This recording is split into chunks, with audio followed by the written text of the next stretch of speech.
please sponsor my videos. I'm dying here. But anyway, I thought Bowser, like, he had 7 kids. Like, that's what I thought. And, like, oh, Bowser's real first name is Morton. That's kind of cool. And I remember in 3rd grade, I don't quite recall. I want to say 3rd grade, but that might be incorrect. I also need to hit this. No. I need to not hit that. I just need to get up here, I think. Yeah, there we go. Get up there without the red switch, son. I guess we're not doing the Star Road. By the way. I guess I decided against that. This level has 2 exits, I believe. I didn't check. Was this a red level? I think so, because I think there's one up, there's like a pipe on the left wall, and the other one is at the very top of the level.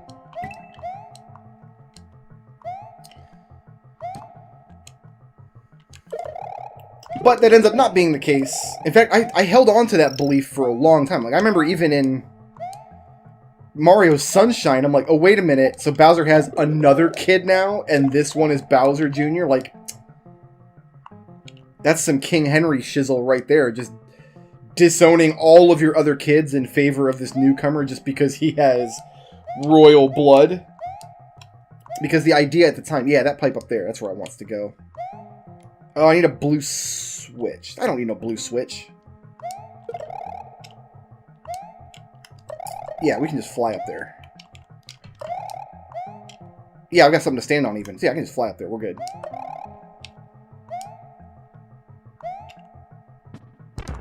Haha! My favorite version of The Lion in Winter, by the way, is the Sir Patrick Stewart version where he plays King Henry. Magnificent movie. I have it on DVD. I highly recommend it. You know, if you guys can tear yourself away from anime and pop culture and genre fiction long enough to watch something that was pop culture genre fiction back in the 1600s. A lot of people don't realize that. Thinking about it, like, there's a delineation between, say, like modern TV shows and stuff, and like Shakespeare. Like, Shakespeare is cultured. No, Shakespeare was schlock. It was just, it's schlock from 400 years ago. That's the only difference. It's very, very old schlock. And this is something I try to keep in mind. Especially nowadays, I spend so much time, because they're not my schlock of choice. I spend so much time dunking on, like, the Marvel movies and the Star Wars movies. But I do have to remind myself, like, this is just culture. Like, 500 years from now, like, high literature courses are going to be reading the Game of Thrones books. Like, now they're just pap. But there will come a time when people will look back and, like, it will be high literature. I don't think that's true of absolutely everything. As much as I love Stephen King, something tells me that his books are not going to be studied for centuries. Although, the first movie I saw in theaters in 2019 was It, Chapter 2, and I loved it. And I very, very rarely see movies in theaters. The previous movie that I had seen in theaters was It, Chapter 1. And that was that 1 year ago or 2 years ago? Was that 17 or 18? I don't remember now.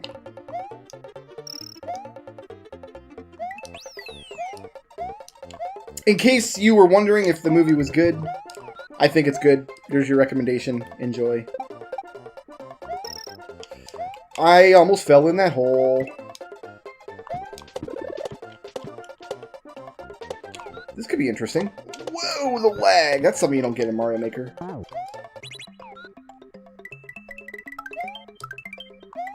Got a 2 up there. Delightful.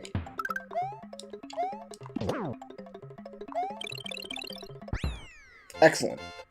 After we get up here, we're going to go to the next castle by way of this, like, top route, and then we're going to backtrack and do the other route through Vanilla Dome. That's my goal here. I like to kill every level as I go, like every area of the world as I go, rather than... Like, you could probably chart a path, and I'm sure speedrunners do this. I don't think I've ever seen a 96-star speedrun of Mario World. Now that I'm thinking about it, I'll have to watch one. Maybe I'll do that after I'm done with this, instead of whatever I said I was going to do instead, which I've now forgotten about. Pufferfish, you don't scare me. I got Yoshi boots. I got Yoshi boots. What?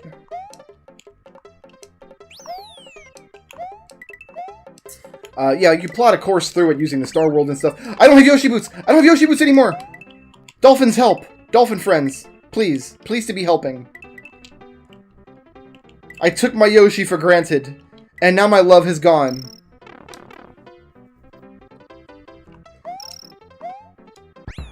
And made my baby blue. Nobody knew.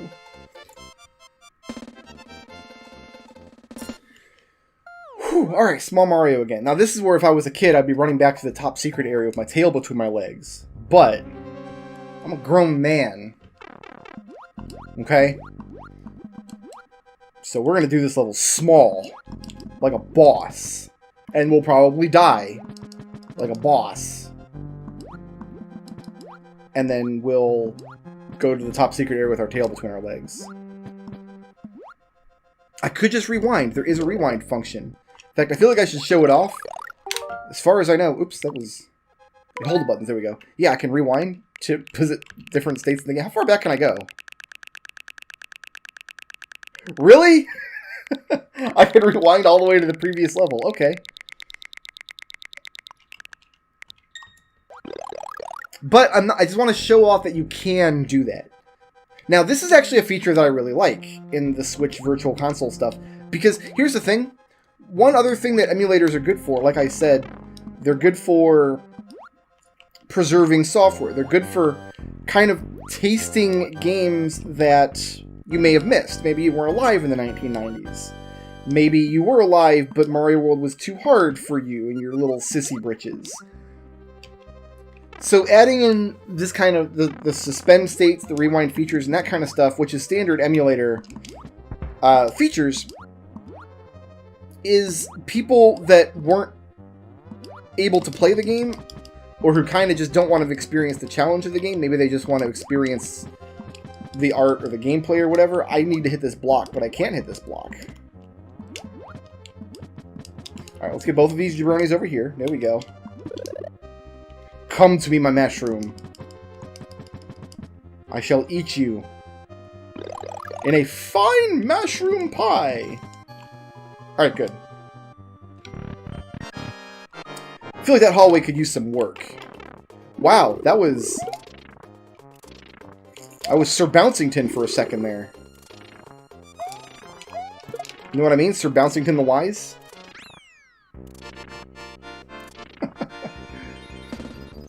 Alright, so I think this will lead to... There's the Butter Bridge and there's the Cheese Bridge. I think Butter Bridge is on top and Cheese Bridge is on the bottom. Oh, look at that. Look how good I am. Yeah, it's an auto-scroller. We're auto-scrolling now, son. I did this a lot with NES games back in the day when I was like first kind of getting used to emulators and they had save states. I played a lot of really bad NES games on the emulator abusing the save states. I played Wayne's World for the NES. I played Yo-Noid using save states.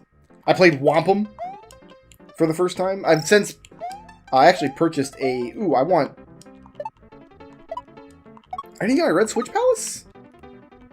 Oh, no, because I didn't gone back to the Vanilla Dome yet. Maybe I do this the other way. I'm supposed to do the correct path through the Vanilla Dome and then come back for the top path later. In any event, I did eventually buy the cartridge for Wampum. I have it in the collection now. The Cryon Conquest, which is a Mega Man kind of clone where instead of a robot boy in underwear, you play like a little pixely witch lady in underwear. Athena, which I have recently learned. I actually just learned this because they announced Terry Bogard for Super Smash Bros. And when I first heard this announcement, I'm like, nobody cares about Terry Bogard. Like, if you're going to put fighting game characters in Smash Bros., and I guess you can if you want to, like, the Fatal Fury King of Fighting games, like, aren't these, like, they're not even, like, the 5th or 6th most popular fighting game franchise in the world, are they? Like, you have to go through Mortal Kombat and Soul Calibur and Tekken before you get to, I don't know. But they're putting Terry Bogard in. And at first I was like, but then I started reading on Twitter the intense radioactive butthurt from various parts of the Smash community and how much they hate Terry Bogard being in Smash Brothers. And now, because of that butthurt, I am 100% on Team Bogard. You gotta believe me. 100%. Cannot wait. The butthurt is palpable, and I do love me some butthurt. I do love me some internet drama. As long as I'm not associated with it, if it's not affecting me personally or anybody I know personally, I want that internet drama in my face. I want to laugh at your butthurt.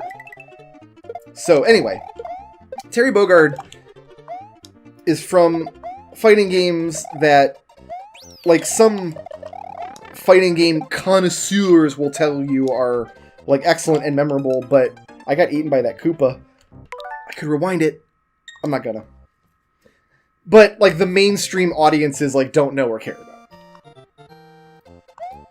Kind of like how film buffs are like, you gotta watch Citizen Kane, it's the best movie ever made. Nobody's ever made a better movie than Citizen Kane, it's the best, you gotta watch it. It's like a black and white movie, and the twist ending doesn't make sense. That's Citizen Kane. There, I spoiled it for you. But it was produced by a company called SNIC, and SNIC made a little game that I loved back in the day, back in 1991, called Crystalis. It's the only SNIC game that I really have played extensively, other than some of the Metal Slug games. I hesitate to say that I played any of the Metal Slug games extensively, because I'm bad at all of them, and pretty much only win them by pounding quarters into them. I don't like this situation I'm in right now. Being small, I don't know how I landed between those Koopas. Get me out of here, please. But in Crystalis, you have 4 wise men. There's Zebu, there is Tornel, there is Asina, and there is Kensu. And what I've learned, because some nerd on my Discord said it's true, so it must be true, that Asina in Crystalis is a SNIC character. Like, it's supposed to be Athena, and it just got, like, the Aerith treatment happened. They removed the lisp from her name. It also removed the association with the Greek goddess. So it's apparently the same character. But there is an NES game called Athena, and it's terrible, but apparently that's an SNK game. And is this where I want to be? Hold on, is this the level I want to be in? It is, yeah, I've got to do the regular path of this level. Then the water level afterwards branches off to the Red Switch Palace. That's the master plan. That's what we're doing here today. Well, I tried to throw that shell at that question block to get a power-up for my face. But unfortunately, didn't happen. I did play Athena using save states. It's terrible. I know I played Solomon's Key. Did I finish Solomon's Key? I don't think anybody's ever finished Solomon's Key. Mighty Bomb Jack! Holy crap, that's a bad game. Don't play it. Don't ever play it. I missed my 1-up and my Dragon Coin because I'm very super pro.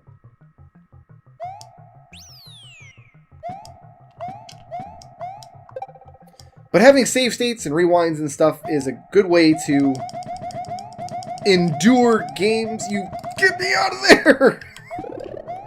The Marchie Boys were coming. It's a good way to kind of play games that you don't want to play, but still feel like I should probably give this a try. I thought you'd go up the hill, and now I'm just small again. Nothing is good about what's happening in my life right now in this game. Actually, I think we're at the end of the level. I think we're okay. See ya, bro. Get out of here, nerd.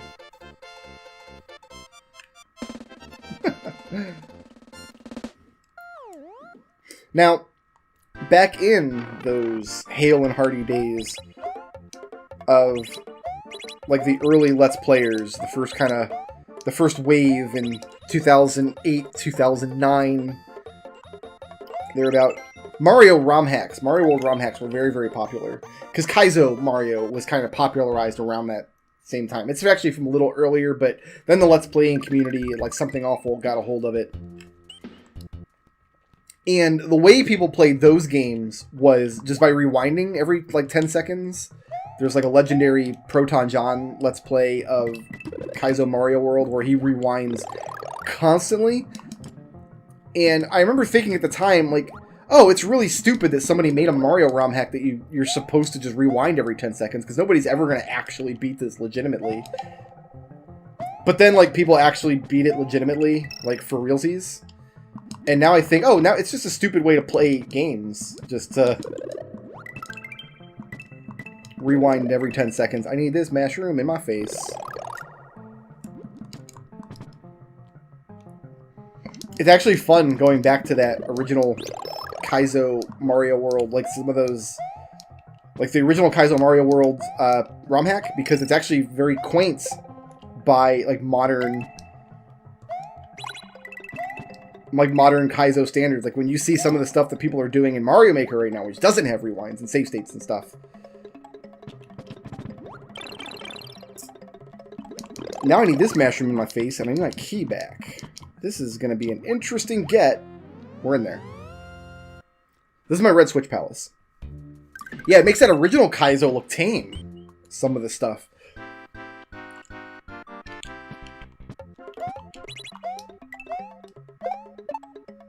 Give me that one up. Thank you. Let me in. Turned it into a dry bones shell there right at the end.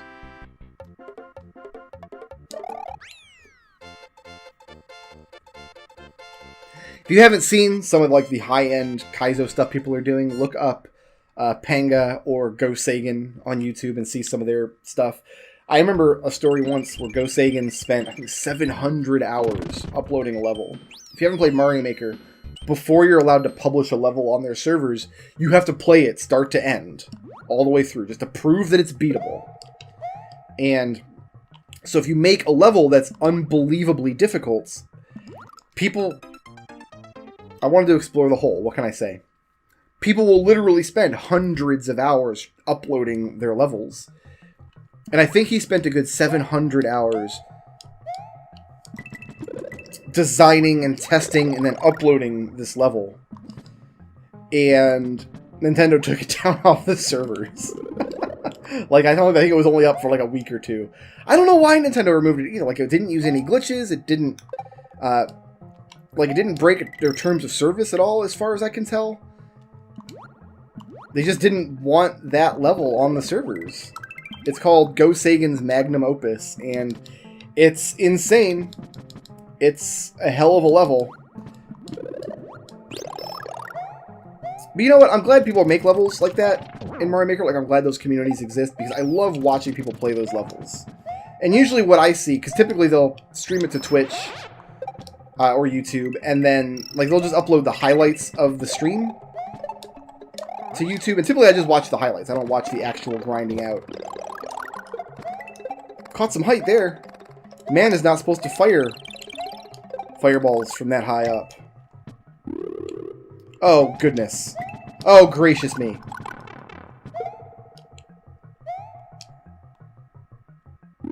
See ya. We're just gonna get out of there. I'm glad those communities exist, because I love watching the highlight reels of people completing a level. Like, they'll put up a 20 or 30 minute video encompassing this 40 hours it took them to complete the level. Over however many days. Shoutouts to Drew Richards for sponsoring this video, If you liked the video and you want to see more, please tickle my thumb, leave a friendly comment, and ring my little bell.